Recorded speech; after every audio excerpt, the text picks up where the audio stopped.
Good morning to all student, welcome to my channel. आज हम class 10th का science का सेकंड चैप्टर पढ़ने वाले हैं, जिसमें आज हम टॉपिक जो कवर करेंगे वो है सॉल्ट के टाइप्स के बारे में। सॉल्ट 3 टाइप के होते हैं, एसिडिक सॉल्ट, बेसिक सॉल्ट और न्यूट्रल सॉल्ट। फिर उसके बाद हम पढ़ने वाले हैं कॉमन सॉल्ट के बारे में, जो हम अपने डेली यूज़ में लाते हैं। और ये जो कॉमन सॉल्ट होता है वो कहाँ से ऑब्टेन्ड होता है, इसके बारे में पढ़ेंगे। फिर उसके बाद हम पढ़ेंगे कॉमन सॉल्ट से कौन कौन सी चीज़ें बनती है। तो 5 तरह की चीज़ें बनती हैं इससे। पहला आता है अपना कॉस्टिक सोडा, फिर आता है वॉशिंग सोडा, फिर आता है बेकिंग सोडा, फिर इसके बाद आता है अपना ब्लीचिंग पाउडर और लास्ट में है अपना प्लास्टर ऑफ पेरिस। और फिर इस चैप्टर का आज हम लास्ट टॉपिक पढ़ेंगे, वो है वाटर ऑफ क्रिस्टलाइजेशन। ठीक है, चलिए तो फिर स्टार्ट करते हैं वीडियो को। तो अब हम पीएच के कलर्स के बारे में पढ़ने जा रहे हैं कि यहाँ पर अगर 0 वैल्यू होती है पीएच की तो डार्क रेड होगा, 1 होगा तो रेड होगा। बाकी मैंने यहाँ पर लिख दिए हैं, ठीक है, वो आप नोट डाउन कर लेना। और ये याद रहना बहुत ज़्यादा ज़रूरी है कि अगर पीएच की वैल्यू होगी तो उसका कलर क्या होगा। ठीक है, फिर उसके बाद हम बात करने जा रहे हैं importance of pH in everyday life. तो हमारे दैनिक जीवन में पीएच का क्या महत्व होता है। तो सबसे पहले हम पढ़ेंगे pH in our digestive system, हमारे पाचन तंत्र का पीएच क्या होता है। ठीक है, और हमारे पाचन तंत्र में पीएच का क्या महत्व होता है, इसके बारे में पढ़ेंगे। तो जैसे कि हम जानते हैं कि हमारा जो स्टमक है वो क्या करता है, वो HCl एसिड को प्रोड्यूस करता है। हमारा जो अमाशय है वो HCl अम्ल को उत्पन्न करता है, जिसकी आप पीएच मान लगभग 1.4 के आसपास होता है। और फिर आप कहोगे कि भैया 1.4 जो होगा वो तो बहुत ही स्ट्रॉन्ग एसिड होता है। तो हाँ भाई, बिल्कुल स्ट्रॉन्ग एसिड होता है। तो हमारे पेट के अंदर, हमारे अमाशय के अंदर जो एसिड होता है वो बहुत ही स्ट्रॉन्ग होता है। अब तुम कहोगे भैया अगर वो इतना स्ट्रॉन्ग एसिड है हमारे पेट में तो हमारा पेट जलता क्यों नहीं है। तो हमारे अमाशय में, हमारे पेट के अंदर क्या होता है, एक अलग ही सब्सटेंस होता है, एक अलग ही मटेरियल होता है, जिसे हम कहते हैं म्यूकस। तो जो म्यूकस होता है उसे हिंदी में श्लेष्मा कहा जाता है। जो हमारे नाक में प्रेजेंट होता है ना, उसी को हम म्यूकस कहते हैं, उसी को श्लेष्मा कहते हैं। तो जो म्यूकस है उसकी एक लेयर जो है वो अंदर के सरफेस के ऊपर चढ़ी हुई होती है। जैसे ये मान लो ये अंदर वाला पार्ट है स्टमक का, तो स्टमक के अंदर वाले पार्ट पर क्या होगा, यहाँ वाले पार्ट पर म्यूकस की लेयरिंग हो रखी होगी, जिसकी वजह से क्या होगा, जो एसिड है वो डायरेक्ट कॉन्टैक्ट में नहीं आ पाता किसके, स्टमक के वॉल के, जिसकी वजह से हमारे जो स्टमक का वॉल है, हमारे अमाशय का जो दीवार है वो उसे हार्म नहीं पहुंचता, उसे कोई नुकसान नहीं पहुंचता। ठीक है, तो जैसे कि यहाँ पर हम पढ़ रहे हैं कि हमारा स्टमक जो है वो HCl एसिड को प्रोड्यूस करता है, जिसकी वैल्यू 1.4 के आसपास होती है। और ये जो HCl एसिड होता है वो बिना हमारे स्टमक को नुकसान पहुंचाए अपना काम करता रहता है। तो अब बात ये आती है कि भाई ये जो एसिड है उसका काम क्या होता है। तो हमारे एसिड का जो काम होता है वो होता है फूड को डाइजेस्ट करना। ठीक है, तो अमाशय का अम्ल का जो काम होता है अमाशय के अंदर, वो भोजन का पचाने का काम होता है उसका। तो अभी होगा क्या कि जब हम ज़्यादा खाना खा लेते हैं, तो हमारा जो स्टमक है वो ज़्यादा एसिड प्रोड्यूस करता है।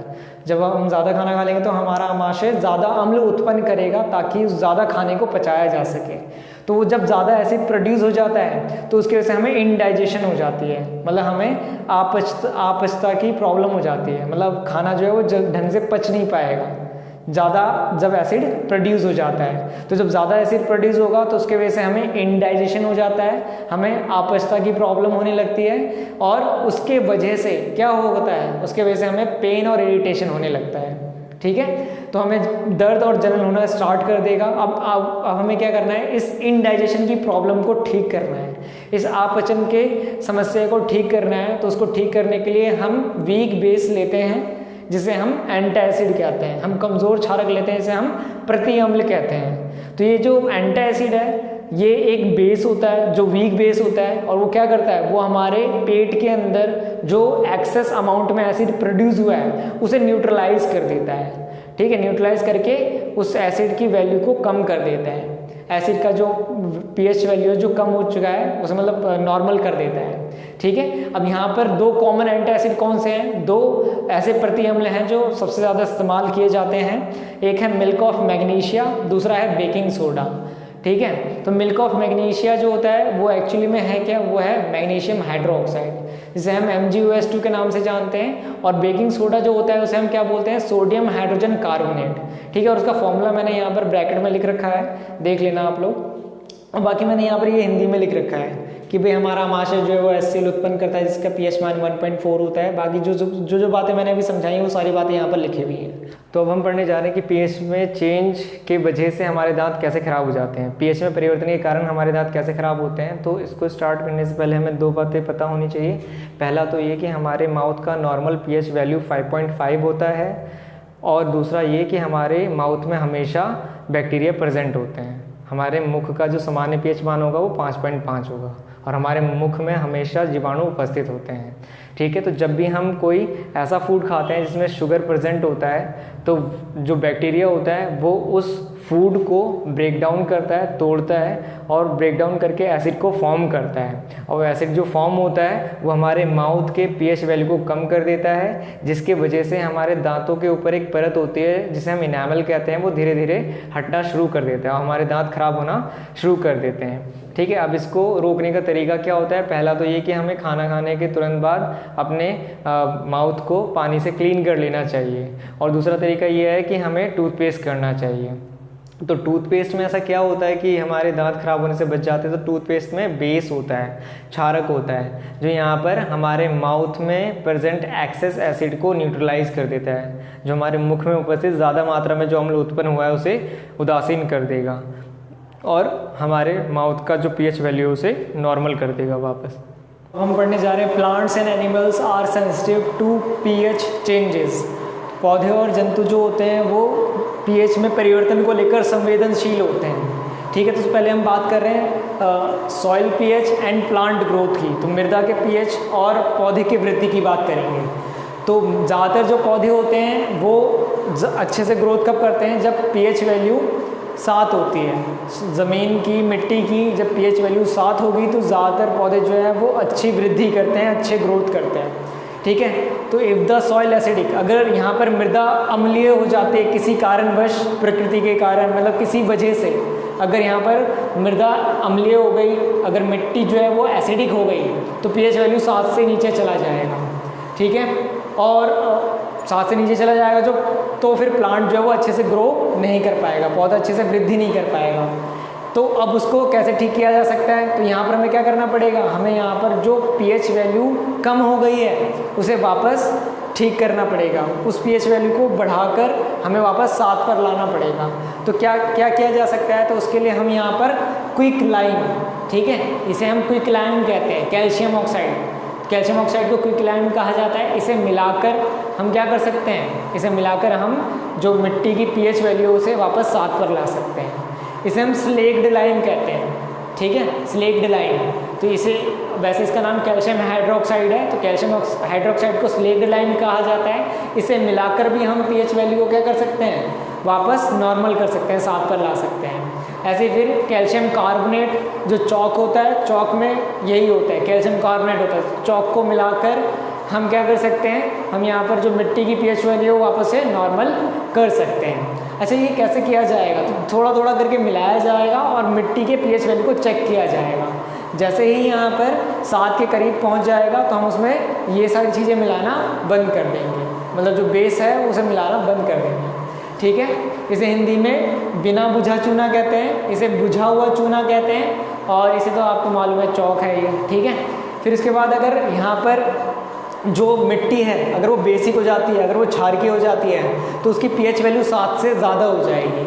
और अगर pH वैल्यू 7 से ज़्यादा हो जाती है तो उस केस में अब यहाँ पर हमें क्या करना पड़ेगा? उसकी pH वैल्यू को वापस 7 के पास लाना पड़ेगा। मतलब यहाँ पर अब हमें pH वैल्यू को क्या करना है? कम करना है। तो pH वैल्यू को कैसे कम किया जा सकता है? तो एसिड को मिलाकर। तो हम यहाँ पर खाद मिला देते हैं, डिकेइंग ऑर्गेनिक मैटर। तो यहाँ पर जो सड़ा हुआ कार्बनिक पदार्थ होता है, मतलब वही जैसे कि हमारे जो फ्रूट्स के या वेजिटेबल्स के जो छिलके हो गए, उन्हें जब हम क्या करते हैं? सड़ा देते हैं। तो सड़ाने के बाद वहाँ पर जो हमें मिलता है वो क्या होता है? मैन्यूअर होता है, अपना खाद होता है। ठीक है, तो ऐसे डिकेइंग ऑर्गेनिक मैटर को जब हम मिला देंगे तो जो मिट्टी की pH वैल्यू है वो वापस क्या हो जाएगी? 7 के पास आ जाएगी, उसकी pH वैल्यू कम हो जाएगी। क्योंकि ये जो डिकेइंग ऑर्गेनिक मैटर होता है, ये जो सड़ा हुआ कार्बनिक पदार्थ होता है वो अम्लीय होता है, वो एसिडिक होता है। ठीक है, फिर उसके बाद हम पढ़ने जा रहे हैं pH change and survival of animal. तो पीएच में जब परिवर्तन होता है तो उसका जंतुओं के अस्तित्व पर क्या प्रभाव पड़ता है उसे पढ़ना है हमें, या फिर क्या महत्व होता है पीएच में चेंज का, जो भी जंतु हैं उनमें क्या महत्व होता है। तो ह्यूमन की बॉडी की बात कर लेते हैं। तो ह्यूमन की जो बॉडी है वो अच्छा काम कब करती है, अच्छे से काम कब करती है, जब पीएच वैल्यू 7 से 7.8 के बीच में होता है, तो ह्यूमन की जो बॉडी है वो बहुत अच्छे से काम करती है। ठीक है, अगर यहाँ पर पीएच वैल्यू कम या ज़्यादा हो जाती है तो ह्यूमन की बॉडी जो है वो अच्छे से काम नहीं कर पाएगी। ठीक है, अच्छा, फिर उसके बाद यहाँ पर अगला पॉइंट ये है कि जब एसिड रेन होता है, जब बहुत ज़्यादा मात्रा में बारिश हो जाती है तो वहाँ पर क्या होता है, जो पीएच वैल्यू है वो कम हो जाती है, क्योंकि जो बारिश होती है उसमें एसिड प्रेजेंट होता है। ठीक है, तो यहाँ पर एसिड प्रेजेंट होने के वजह से क्या होगा, जो पीएच वैल्यू है वो कम हो जाएगी, किसकी, लेक्स की, पॉन्ड्स की, रिवर्स की। ठीक है, नदी, तालाब, इन सब की जो पीएच वैल्यू वो कम हो जाएगी। बारिश का पानी बहकर कहाँ पहुँच जाता है, इन्हीं के पास पहुँच जाता है, नदियों में, तालाबों में। ठीक है, तो इन सब में जब पानी पहुंच जाएगा तो पहुंचने के बाद इनके पानी की पीएच वैल्यू जो है वो कम हो जाएगी, और जब पीएच वैल्यू कम हो जाएगी तो जो वहाँ पर एक्वेटिक एनिमल्स हैं, जो जलीय जीव हैं, वो सरवाइव नहीं कर पाएंगे, वो जीवित नहीं रह पाएंगे, क्योंकि भाई जो एक्वेटिक एनिमल होते हैं उनका भी एक नॉर्मल पीएच वैल्यू होता है, और अगर उस नॉर्मल पीएच वैल्यू से कम पीएच वैल्यू हो जाएगा तो जो एक्वेटिक एनिमल्स हैं वो सरवाइव नहीं कर पाएंगे। तो जिसके वजह से यहाँ पर क्या होता है, ज़्यादा एसिड रेन अगर हो जाती है, अगर ज़्यादा अम्लीय वर्षा हो जाती है तो यहाँ पर नदी, तालाबों में जो भी जलीय जीव रहते हैं वो ज़िंदा नहीं रह पाते हैं। तो अब इस प्रॉब्लम को कैसे सॉल्व किया जा सकता है, कैसे ठीक किया जा सकता है, तो हाँ, नदी, तालाबों या फिर हम क्या बोलते हैं, नदी तालाबों में हम चूने को मिला सकते हैं। ठीक है, चूने को मिलाकर calcium oxide, calcium hydroxide, calcium carbonate, इन तीनों में से किसी एक को भी मिलाकर हम क्या करेंगे, हम यहाँ पर पीएच वैल्यू को वापस नॉर्मल कर देंगे, क्योंकि यहाँ पर पीएच वैल्यू कम हो गई है तो हमें बेस मिलाना पड़ेगा ताकि क्या हो जाए, ताकि पीएच वैल्यू जो है वापस बढ़कर नॉर्मल हो जाए। फिर यहाँ पर जो चौथा पॉइंट है वो क्या है, self defence bye animal and plants. तो यहाँ पर अब क्या करते हैं, केमिकल की मदद से, रसायनों की मदद से जो जंतु और पौधे होते हैं वो अपने आप को बचाते हैं, अपने आप को बचाते हैं। तो अब वहाँ पर क्या करते हैं वो, तो उसको देखना है हमें। तो ज़्यादातर जो एनिमल्स होते हैं और जो प्लांट्स होते हैं वो अपने आप को प्रोटेक्ट करते हैं अपने एनिमीज़ से, क्या करके, उनमें एसिड या बेसिस को इंजेक्ट करके। तो जितने भी पौधे या जंतु होते हैं वो अपने आप को बचाने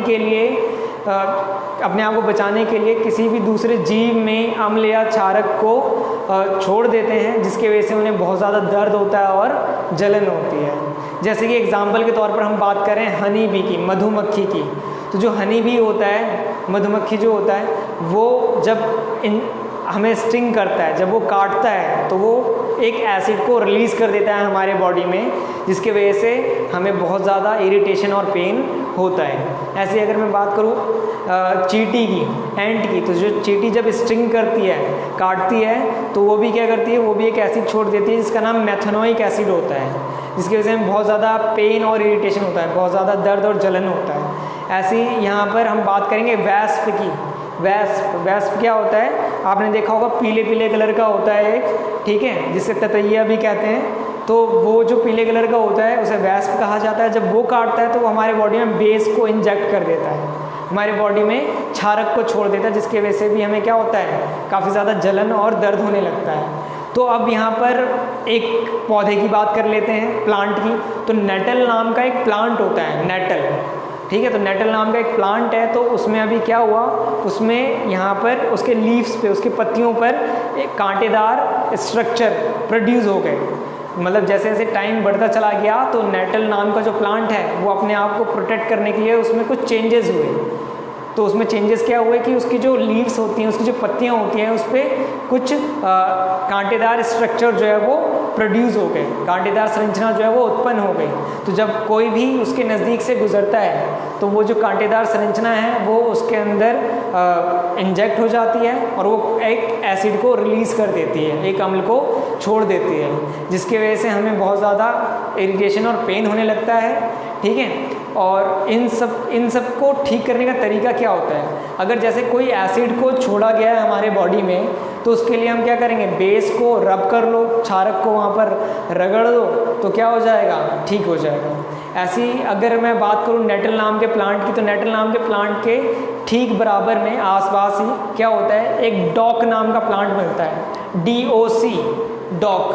तो डॉक नाम का एक प्लांट होता है, तो वो जो डॉक नाम का प्लांट है ना, अभी उसमें बेस होता है। तो जब नेटल नाम के प्लांट से एसिड को इंजेक्ट कर दिया जाता है किसी की बॉडी में, तो हम यहाँ पर डॉक नाम का जो प्लांट है उसे रब कर देते हैं, प्लांट के लीव्स को लेकर रब कर देते हैं, तो हमारा जो पेन और इरिटेशन है, जो दर्द और जलन है, वो ठीक हो जाता है। क्योंकि यहाँ पर एसिड बेस को क्या कर देता है, न्यूट्रलाइज कर देता है, और वहाँ पर एसिड ख़त्म हो जाता है, जिसकी वजह से हमें पेन और इरिटेशन नहीं होता। तो अब हम पढ़ने जा रहे हैं सॉल्ट के बारे में, लवण के बारे में। तो यहाँ पर डेफिनेशन क्या लिखा हुआ है, a salt is a compound formed from N acid by the replacement of hydrogen in the acid by a metal.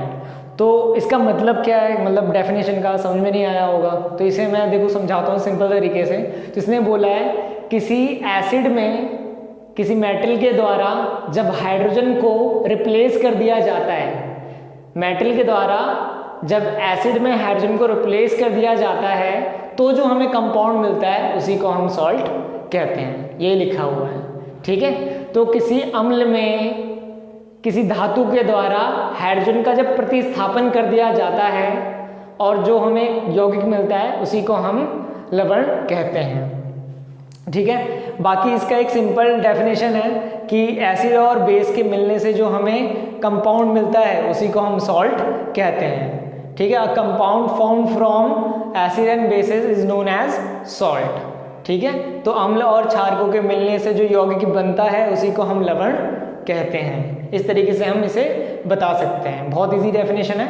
उसके बाद अगला यहाँ पर प्रॉपर्टीज पढ़ने वाले हैं हम सॉल्ट की, लवणों के गुणधर्म के बारे में पढ़ने वाले हैं। सॉल्ट आर मोस्टली सॉलिड, तो यहाँ पर जो लवण होते हैं वो ज़्यादातर ठोस होते हैं, और उनका मेल्टिंग और बॉइलिंग पॉइंट क्या होता है, बहुत ज़्यादा हाई होता है। इनका क्वथनांक और गलनांक बिंदु जो होता है वो काफ़ी उच्च होता है। अब क्वेश्चन कोई पूछ ले कि हाँ भाई ये सॉलिड क्यों होते हैं, इनका मेल्टिंग और बॉइलिंग पॉइंट हाई क्यों होता है, तो हम बोलेंगे ये सॉलिड इसलिए होते हैं क्योंकि यहाँ पर जो फोर्स ऑफ अट्रैक्शन होता है वो बहुत स्ट्रांग होता है। आयंस के बीच में जो आकर्षण बल होता है वो बहुत ज़्यादा होता है, जिस कारण ये ठोस अवस्था में पाया जाता है। और यही रीज़न है, सेम रीज़न है कि इनका मेल्टिंग और बॉइलिंग पॉइंट जो होता है वो काफ़ी ज़्यादा होता है। मतलब इनका फोर्स ऑफ अट्रैक्शन जो होता है आयंस के बीच में, आयनों के बीच में जो आकर्षण बल होता है बहुत अधिक होता है, जिसके कारण इनका क्वथनांक और गलनांक बिंदु अधिक होता है।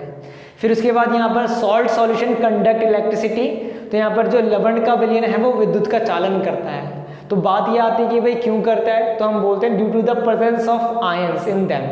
तो यहाँ पर आयंस के होने के कारण क्या होता है, जो सॉल्ट का सॉल्यूशन है वो इलेक्ट्रिसिटी को कंडक्ट करता है, वो विद्युत का चालन करता है। और एक बात को ध्यान रखना है, यहाँ पर ये जो उसने सॉल्यूशन बोला है इसको ध्यान रखना है, सॉल्ट सॉल्यूशन बोला है।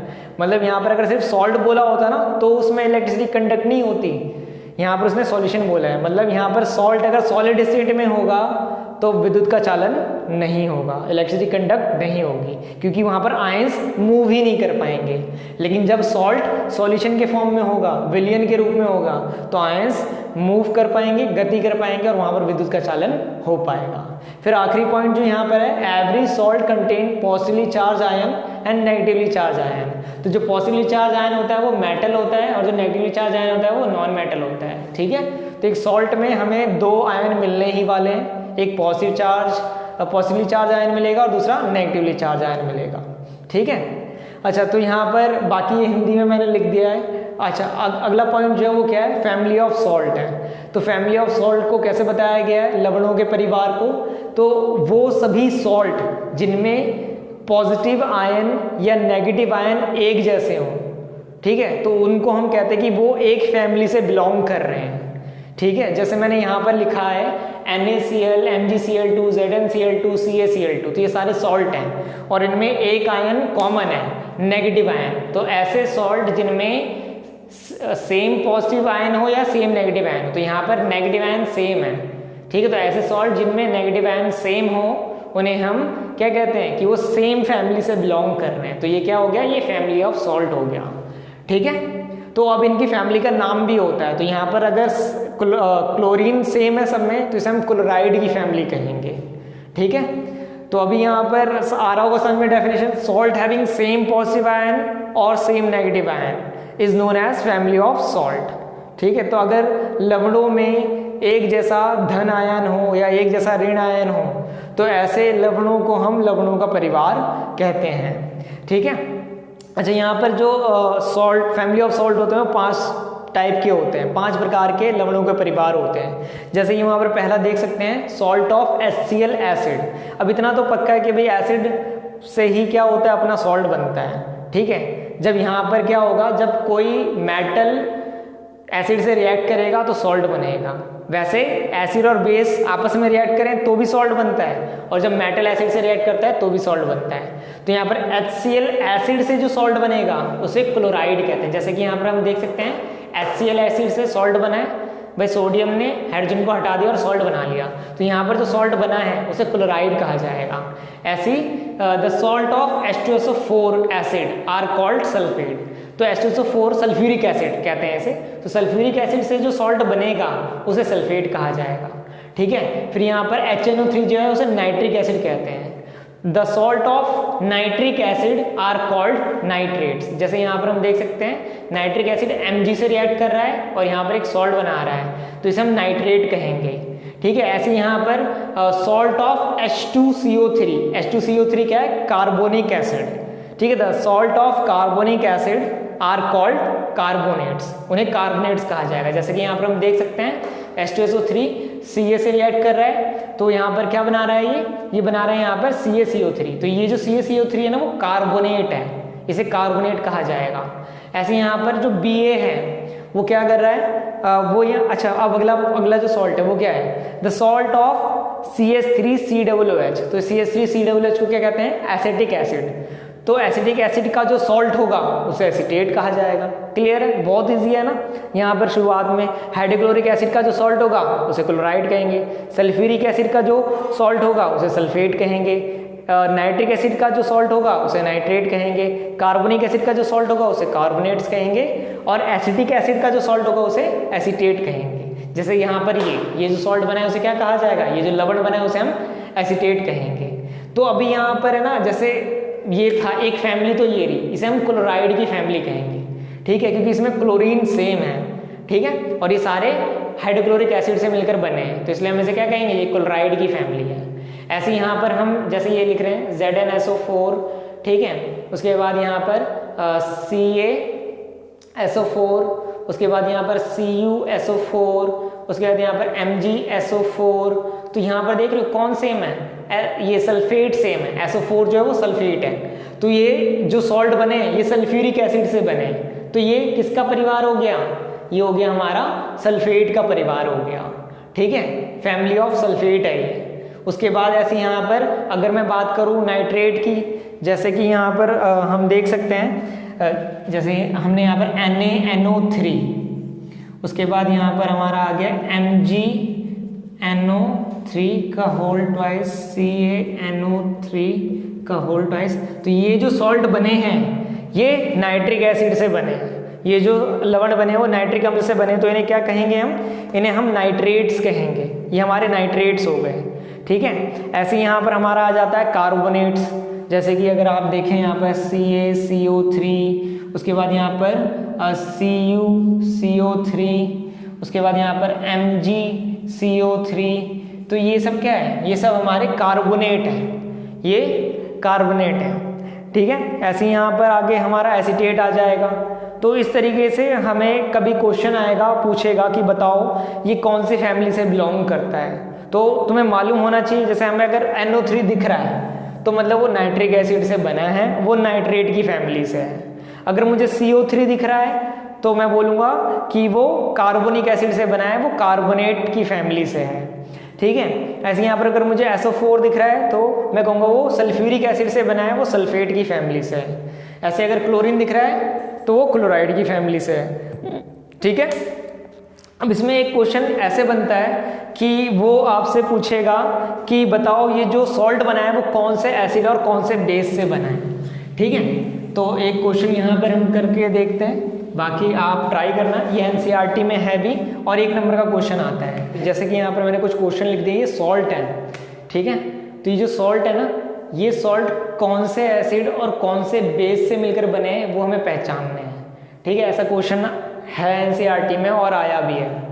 तो अभी यहाँ पर कैसे पता चलेगा, तो कुछ नहीं करना है, आपको पहचानना है वो कौन से फैमिली से। जैसे यहाँ पर नाइट्रेट की फैमिली से है तो नाइट्रेट को अलग कर लो, NO3 को यहाँ पर अलग से लिख लो। ठीक है, ऐसे यहाँ पर सबकी फैमिली को पहचान कर जो जिस फैमिली से वो बिलोंग कर रहा है उसको अलग कर लेना है। अब जैसे यहाँ पर नाइट्रेट की फैमिली से बिलोंग कर रहा था, नाइट्रेट को अलग कर लिया। क्लोराइड की फैमिली से बिलोंग कर रहा है, क्लोराइड को अलग कर लिया। सल्फेट की फैमिली से बिलोंग कर रहा है, सल्फेट को अलग कर लिया। उसके बाद यहाँ पर ये एसीटेट की फैमिली से बिलोंग कर रहा है तो यहाँ पर हमने क्या करा, एसीटेट को इस तरीके से अलग कर लिया। ठीक है, ऐसे यहाँ पर ये कार्बोनेट की फैमिली से बिलोंग कर रहा है तो हमने क्या करा, यहाँ पर कार्बोनेट को अलग कर लिया।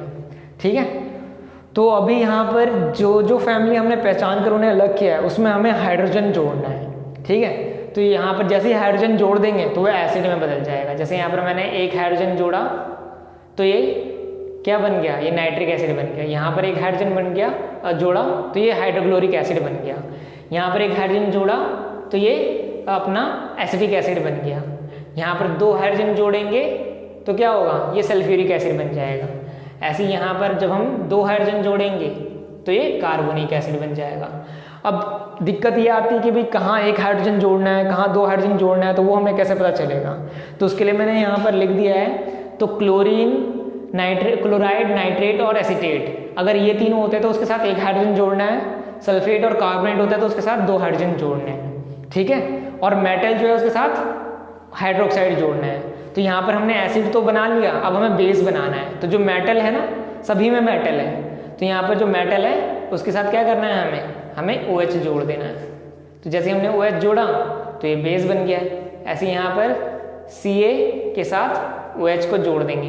अब तुम ये बोलो कि भैया यहाँ पर ये 2 लगाया है, यहाँ पर नहीं लगाया, तो ये चार्ज मालूम होना चाहिए आपको कि जो मेटल है उसके ऊपर चार्ज कितना है। यहाँ पर इस मेटल के ऊपर 2 चार्ज होता है, इसलिए यहाँ पर 2 मल्टीप्लाई में आया। ये फॉर्मूला बनाने का कंसेप्ट है जो 9th में था, तो ये तो आना चाहिए आपको। तो ये अपना एसिड हो, ये अपना बेस हो गया, ये बेस, ये एसिड, ये बेस, ये एसिड। ऐसे यहाँ पर ये जो मेटल है इसमें क्या करना है, OH जोड़ देना है, ये अपना बेस हो गया। अब यहाँ पर जो मेटल है K, उसमें OH जोड़ देंगे, ये बेस हो गया। ठीक है, तो इस तरीके से हमने क्या करा, इस तरीके से हमने यहाँ पर बेस और एसिड को पहचान लिया। जैसे यहाँ पर ये Mg है, Mg में क्या करना है, OH जोड़ना है, ये अपना बेस बन गया। ठीक है, तो 1 नंबर का क्वेश्चन आता है, हमें यहाँ पर सॉल्ट में से बताना होता है कौन सा एसिड और कौन सा बेस है। आई होप आपको वीडियो अच्छा लगा होगा। तो अगर आपको वीडियो अच्छा लगता है तो आप वीडियो को लाइक करें, सब्सक्राइब करें, और अगर आपको कोई डाउट आता है तो कमेंट करके हमें बताइए।